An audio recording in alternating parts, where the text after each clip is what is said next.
várias referências a escritos que são designados como o livro de Moisés ou o livro da lei de Deus, e etc. Eu estou falando do que aqui? De evidência interna. Estou falando de evidência interna. Então vamos lá, vamos ver a evidência interna. Vamos ler todos agora, para que cada um possa participar.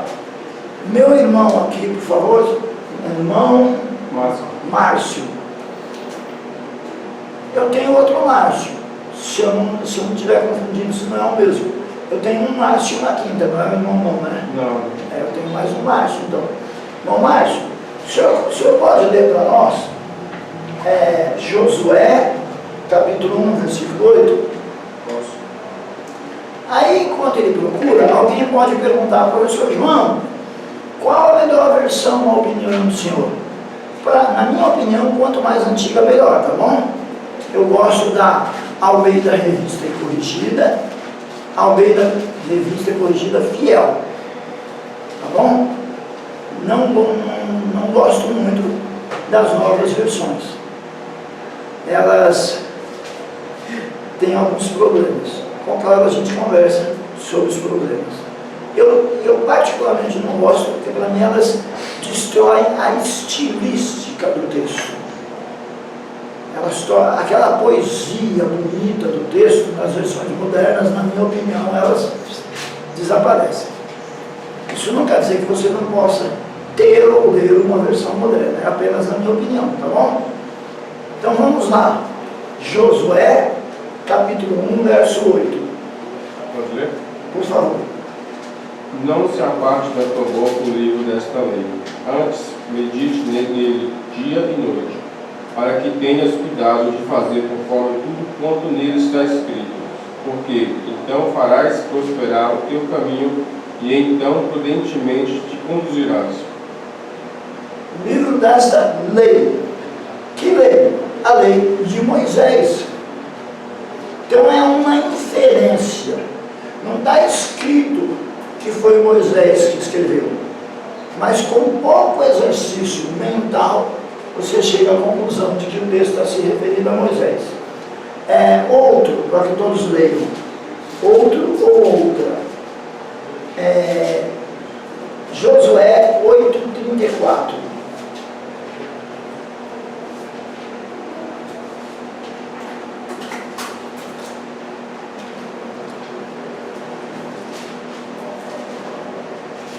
E depois leu em alta voz todas as palavras da lei, a bênção e a maldição, conforme tudo que está escrito no livro da lei. No livro da lei. Lei de quem? Lei de Moisés. Segundo Reis 14:6. Outro ou outra. Por favor. Segundo Reis 14:6.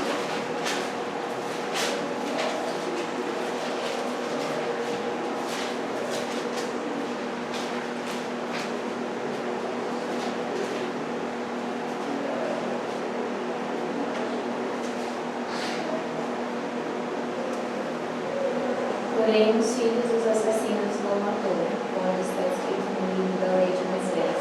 Ao Senhor deu ordem, dizendo: não matarão os pais por causa dos filhos, e os filhos não matarão por causa dos pais, mas cada um será morto pelo seu pecado.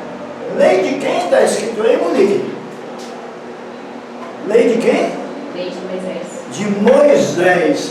Então esse versículo ainda ficou mais claro. Lei de Moisés. Lei nós chamamos de Pentateuco. Pentateuco de quem? De Moisés.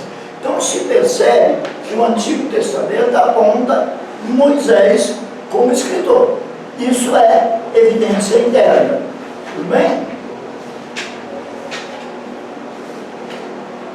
O Novo Testamento também se refere em diversas ocasiões ao Pentateuco. Então, se o Novo Testamento se refere, é evidência interna, não é?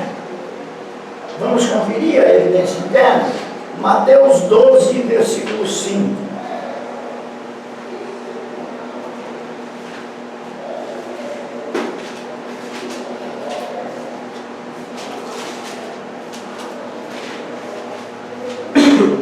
Mateus 12, versículo 5.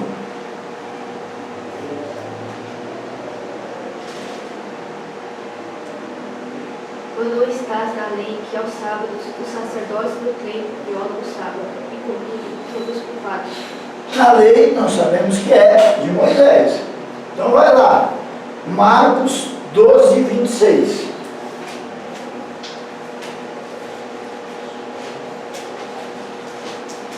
Marcos 12, 26.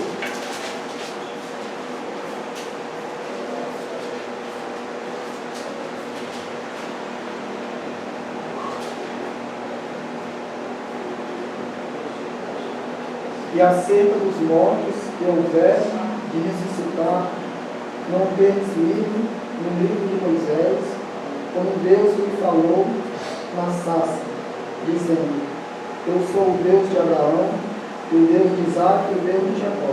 Livro de quem? Livro de quem? Moisés. Moisés.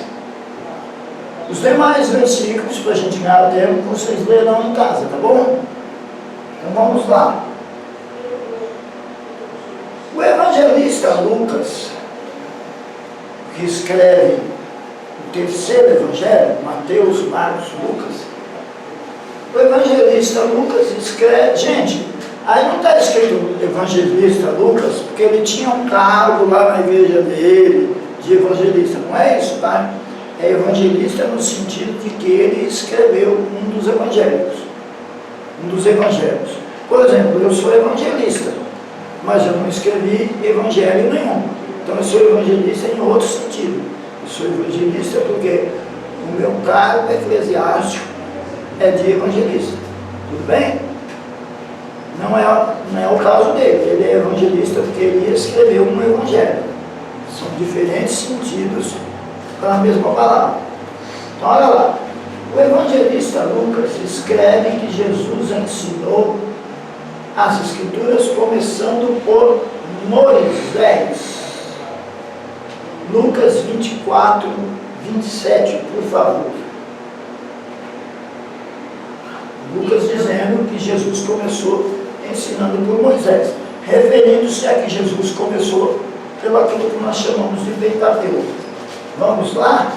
Lucas 24, 27. Pode ler? Por favor. A minha irmã lá no fundo, como é que é? Tatiana. Não trouxe a Bíblia. Ah, não trouxe. Não trouxe. Tá, mas se tiver no celular, Bíblia, quiser ler, fique à vontade também, tá? Então vamos lá. Lucas 24, 27. Então, iniciando por Moisés e discorrendo sobre todos os profetas, explanou-lhes o que a seu respeito constatado em todas as Escrituras. Oi? Repete? Repete, por favor. Repetir. Isso. Então, iniciando por Moisés e discorrendo sobre todos os profetas, explanou-lhes o que a seu respeito constatado em todas as Escrituras. Olha, esse texto é interessantíssimo. Então, minha gente, acostume-se com eu pedir para repetir. Por quê? Porque eu tenho o costume de fazer exegese na sala, junto com o aluno. Então, quando eu falar repita, repete mesmo, tá bom? Quando eu disser para aí, você para aí, depois continua. Então, leia para mim com a canetinha em cima do texto, tá bom? Então vamos lá, comece de novo, Lucas 24, 27. Então, iniciando por Moisés, Iniciando por Moisés. Aí quando está falando iniciando por Moisés, está dizendo iniciando pelo Pentateuco. Porque Moisés aí é lei de Moisés, lembra? O que de mim estava escrito na lei, nos profetas e nos escritos. Então quando ele diz iniciando por Moisés, ele está querendo dizer iniciando pela lei, iniciando pelo Pentateuco, tudo bem? Então continua. e discorrendo sobre todos os profetas, Para, discorrendo sobre todos os profetas, que ele está querendo dizer aí, ele está se referindo à segunda parte da Bíblia hebraica, que são os profetas, lei, profetas e escritos, conforme Lucas 24, 47. Continua? explanou-lhes o que a seu respeito constatado em todas as Escrituras. Em todas as Escrituras. Por quê? Porque toda a Escritura no entendimento aí, que ele está querendo nos comunicar, é a lei, os profetas e os escritos. Só que ele cita só a lei e os profetas, o que era comum na época citar a parte pelo todo. Ao invés de ele citar a lei, profetas e escritos, ele cita só a lei e profetas. É um recurso literário da época, que a gente chama, existe ainda hoje esse recurso literário, que a gente chama de tomar a parte pelo todo. Ok? Então tá. Certa feita, o próprio Jesus atribuiu a autoria do Pentateuco a Moisés, o próprio Jesus. Aí agora ficou forte a evidência interna. João 5,46. O tempo passou muito rápido, não foi? São meio-dia, nossa aula termina meio-dia e meia, é isso? Passou bem rápido, né?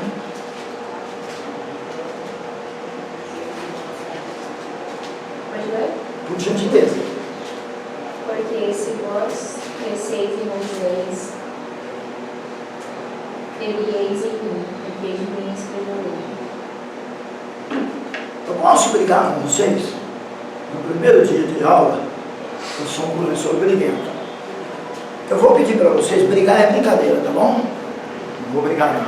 Mas eu quero pedir para vocês o seguinte: quando vocês forem ler o texto bíblico, abra a Bíblia, dê uma olhada no versículo 1, depois você enche o pulmão, levanta a cabeça e joga o texto para fora. Porque aí fica melhor para quem vai ouvir. Você adquire esse costume, quando você tiver a oportunidade na igreja, você fará isso, e fica mais gostoso também, você vivencia mais o texto. Tudo bem? Olha para o versículo. Primeiro você lê ele com os olhos. Leu? Leu com os olhos? Aí você pronuncia ele, olhando para frente, não mais com a cabeça baixa, olhando para a Bíblia, olhando para frente, na direção da pessoa que precisa ouvir. Combinado? Então tente, Monique. Vamos lá. Tente fazer isso que eu acabei de dizer. Repita o versículo. Olhe primeiro para o texto. Olhe primeiro para o texto. Olhou para ele? Agora você respira fundo. Não olha mais para o texto. Dá aquela levantada na cabeça. Mesmo que você precisar olhar, mas dá aquela levantadinha na cabeça para a sua voz sair para frente. Tudo bem? Vai lá. Porque se vós cresceis em Moisés, terieis em mim, porque de mim escreverei. Então ele está dizendo que Moisés escreveu. O próprio Jesus está atribuindo a autoria a Moisés. Sim ou não? Mas sim, porque vocês entenderam, é só o que eu estou falando. Gente, sim ou não? Sim. Então tá. Por que eu digo isso, gente? Porque é importantíssimo que vocês me ouçam e formem a ideia de vocês. Não concordem só com o que o professor falou, tá bom? Analise aquilo que o professor falou e forme a ideia de vocês. E se precisar discordar, discorde. Sempre com cordialidade e com respeito. Discorde ou diga que não entendeu. O professor tem alguma coisa errada. Se você não quiser falar que discorde, você fala, não entendi. No fundo, você não concordou, mas você carinhosamente disse que não entendeu. Tá bom? Para que vocês tenham cabeças pensantes. Diferente. A pessoa que tem uma cabeça pensante é diferente. Ela sabe concordar, sabe discordar. E sabe interpretar, porque ela tem uma cabeça pensante. Tá bom? Não fiquem tristes comigo não, que eu preciso falar essas coisas para vocês. Tem uma palavrinha que o pessoal fala, que é meio dura, mas ajuda.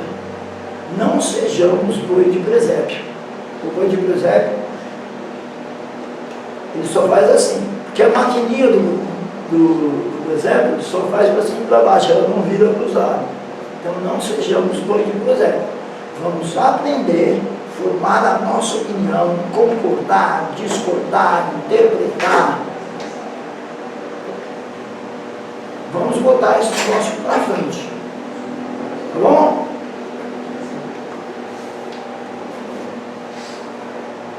Eu tenho um aluno na segunda-feira, numa outra escola que eu leciono, que o pessoal fala assim: irmão Luiz é corajoso. Citei o nome dele, não tem problema não. Mesmo que ele não se aborrece comigo, mesmo que ele veja a gravação, não se aborrece. Irmão Luiz é corajoso. Ele fica questionando o professor, mas ele não me questiona, ele quer entender melhor. Questionar é quando você quer colocar a pessoa contra a parede. Vou questionar fulano. Não, ele não faz isso. Ele quer entender melhor. E aí é bom, é gostoso, porque ele mostra o interesse pelo aquilo que está sendo falado. Já tem alguns que mostram um interesse diferente. Alguns ficam quietinhos ouvindo. Não quer dizer que não está mostrando interesse. Cada um tem a sua forma de mostrar interesse. Mas vamos um pouco mais. Até mesmo dentro dos textos do Pentateuco, existem indicações do importante papel exercido por Moisés como redator. Então, o próprio Pentateuco, em alguns lugares, dizem que foi Moisés que escreveu. Vamos conferir. Onde eu tirei Lucas? Êxodo 24, do 3 ao 7. Joga o texto para fora. Enche o pulmão e joga o texto para fora.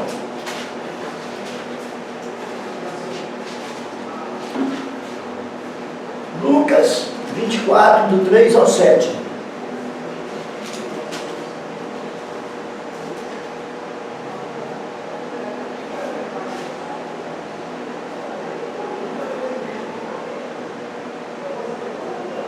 Quem encontrou pode ler, por favor. Veio, pois, Moisés, cobrindo o povo todas as palavras de Yahvé e todas as leis. E todo o povo respondeu uma só voz: nós obedeceremos a todas as palavras proferidas por Yahvé. Então Moisés escreveu todas as palavras de Yahvé e, levantando-se ao amanhecer, construiu um altar ao pé do monte e 12 colunas de pedra, representando cada um dos clãs que formam as 12 tribos de Israel. Que tradução linda, eu gostei dessa tradução, ela diz Yahvé. Muito legal, Yahvé é muito bom. Pois bem, então está dizendo que Moisés escreveu, não é isso? E é o próprio Pentateuco que está dizendo, porque está no livro de Êxodo. Sim ou não? Sim. Isso é evidência interna, né? Pois bem, então vamos lá. Deuteronômio 31, do 24 ao 26.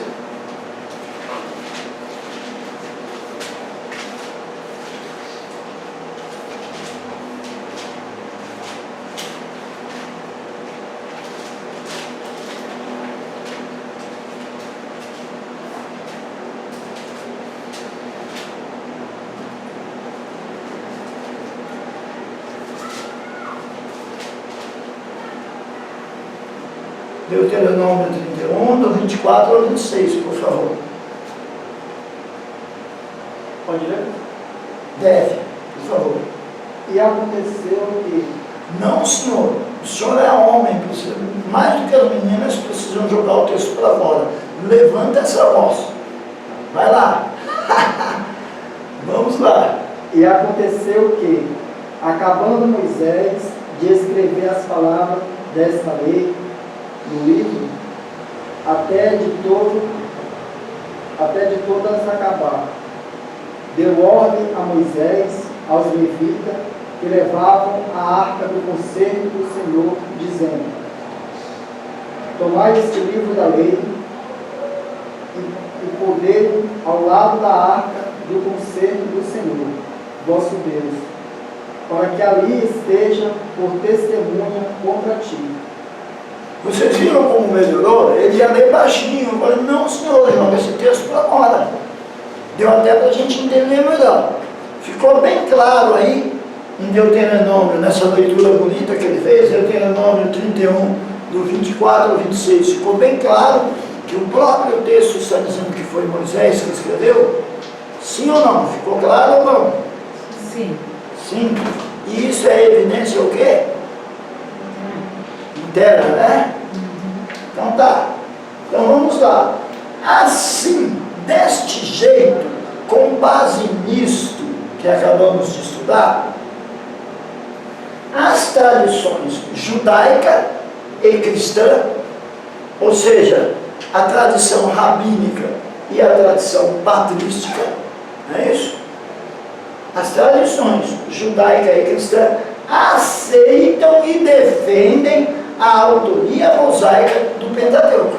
Aí agora aqui, ó, a partir da palavra assim, é evidência externa. Tudo bem? Por que, gente, que eu preciso que vocês aprendam isso? Porque a teologia, ela é uma ciência. Então ela tem as comprovações dela. Você vai ao médico, o médico tem palavras, tem expressões para explicar qual o problema que você tem. Sim ou não? Sim. Você vai a um advogado, o advogado tem termos específicos para explicar qual a sua necessidade jurídica, não é isso? Pois é, pois a teologia também tem. Tá bom? E a gente precisa aprender aos poucos a caminhar pelos caminhos dessa ciência maravilhosa que é a teologia. Bom?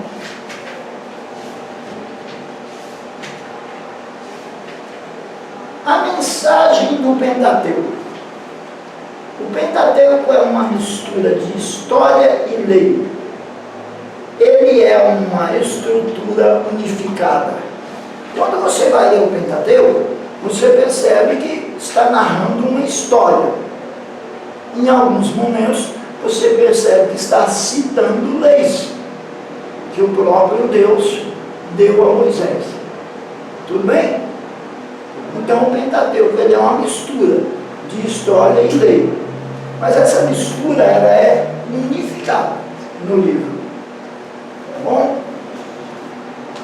Ou nos 5 livros, como queira. Isso significa que ao mesmo tempo em que o Pentateuco é uma combinação de 5 livros individuais, ele também é uma narrativa uniforme. Do mesmo jeito que ele é 5, ao mesmo tempo ele é 1. Ele tem diversidade e tem unidade.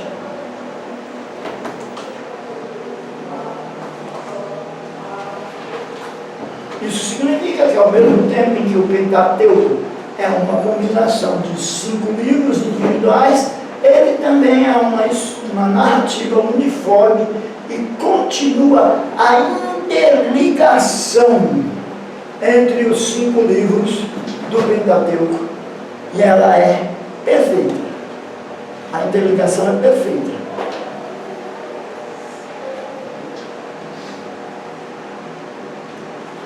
O Pentateuco narra desde a criação do mundo e termina com o registro da morte de Moisés. E aí se acredita que a parte do registro da morte de Moisés tenha sido escrita por Josué. Tá? O livro de Gênesis cria o pano de fundo, cria o contexto, cria a base perfeita ou perfeito para a introdução do Êxodo. Quando você termina de ler Gênesis, já fica prontinho para o livro de Êxodo. Termina ali com a morte de Jacó, aquela coisa toda, e já fica o esquema pronto para o livro de Êxodo. Essas informações, gente, o que vocês precisam fazer? Vocês precisam ler o Pentateuco e confirmar essas informações que estão no slide. Tudo bem? Bom, o slide aqui está dizendo que Gênesis forma uma base para iniciar Êxodo. Deixa eu ler então. Aí você vê, quando estiver terminando Gênesis, se forma realmente uma base para começar Êxodo. Toda a informação deve ser conferida. Tá bom? Ele, ou seja, Gênesis, apresenta o período patriarcal, que é o período dos patriarcas, aqueles homens importantes, Abraão, Isaac, Jacó, os patriarcas, o próprio José, Moisés também é um patriarca. Então ele apresenta o período patriarcal e destaca especialmente a aliança de Deus com Abraão. Este fator não pode deixar de ser notado quando nós lemos o Pentateuco. Nós temos que perceber que há uma aliança entre Deus e Abraão. Por que nós temos que obrigatoriamente perceber? Nós temos que nos concentrar na leitura para perceber. Porque isso explica a origem do povo hebreu. Que eu preciso saber a origem do povo hebreu, porque é do povo hebreu que virá Jesus, segundo a carne, e porque esse povo aparece no restante do Antigo Testamento como o povo da aliança que desfruta do favor especial de Deus. Tenho que perceber isso ao ler o Gênesis, ao ler o Pentateuco, tá bom? A partir do capítulo 11, gente, isso é muito importante, vai ajudar bastante vocês a dividir o negócio, tá bom? Dividir o texto. A partir do capítulo 11 de Gênesis, Deus deixa de tratar com toda a humanidade e passa a tratar com Abraão, para de Abraão levantar o povo hebreu. Tudo bem? A partir de que capítulo, minha gente? Capítulo 11. De qual? Capítulo 11. A partir do capítulo 11 a coisa muda. Tá bom? Deus estava falando de toda a raça humana, falou do dilúvio. Deus, eu digo Deus porque é a sua palavra, né? A palavra dele, Moisés escreveu, né? Até o capítulo 11 sobre toda a humanidade, sobre o dilúvio. Perceba que no capítulo 11 surge Abraão. E aí ele passa a falar da formação do povo hebreu. Tá bom? E aí explica por que esse povo aparece no restante do Antigo Testamento como o povo da aliança, que desfruta do favor especial de Deus. Veja bem, desfruta do favor especial de Deus do ponto de vista da aliança. Não é que eles sejam mais importantes do que o restante da humanidade, não, tá? Desfruta do favor especial de Deus do ponto de vista da aliança. Mas toda a humanidade tem o mesmo valor para Deus. A diferença é a questão da aliança. Tanto é que agora no Novo Testamento vai surgir uma nova aliança. Tá bom? A antiga aliança, com o povo hebreu, ela tem a função dela. Mas existe uma nova aliança. E essa nova aliança é com toda a humanidade que estiver ligada a Cristo. Tá bom? Vamos conferir isso? Que há uma nova aliança? Lucas capítulo 22, versículo 20. Eu não vou desenvolver esse assunto, tá bom?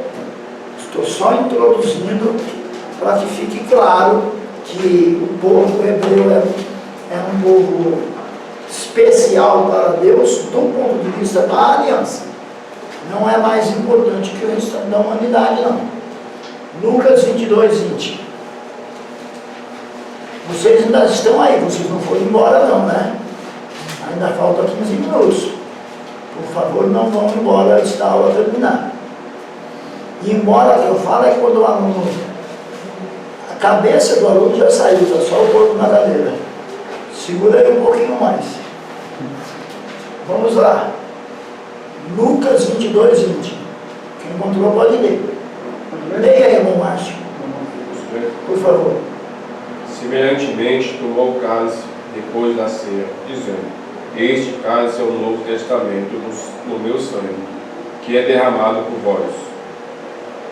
Perceberam como ele jogou o texto para fora? É assim que eu quero que vocês leiam. Joguem o texto para fora. Mesmo que a voz das meninas é diferente da voz dos meninos, mas jogue o texto para fora. Repita, por favor, irmão Márcio. Semelhantemente, tomou o cálice depois da ceia, dizendo: Este cálice é o Novo Testamento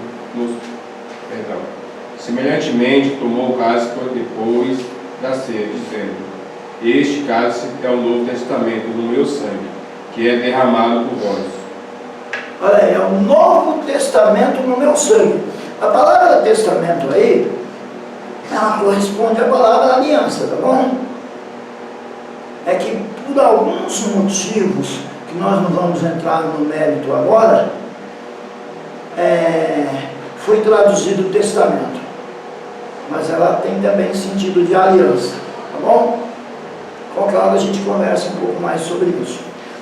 Esse é o Novo Testamento, é a nova aliança, é o novo concerto, é o novo acordo no meu sangue, disse Jesus. Por quê? Porque o Antigo Testamento, a antiga aliança, o antigo concerto, o antigo acordo tinha sido feito com base no sangue de animais. Moisés, depois de expor tudo, ele pegou sangue de animais, passou no rolo da lei e espirrou no povo aquele sangue de animais, para dizer: olha, esse pacto é garantido por esse sacrifício de animais.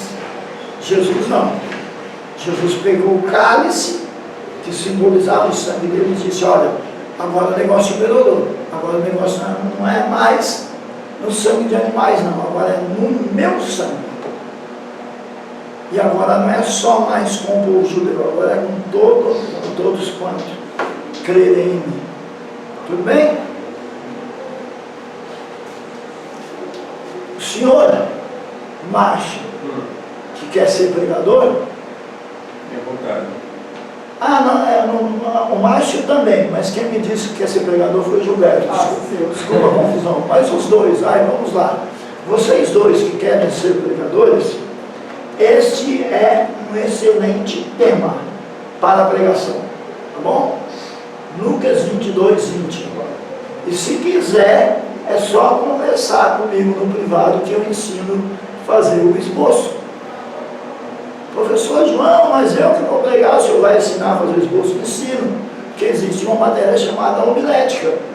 A palavra quem nos dá é Deus, mas nós nos preparamos para pregá-la por meio da homilética. E eu costumo ajudar os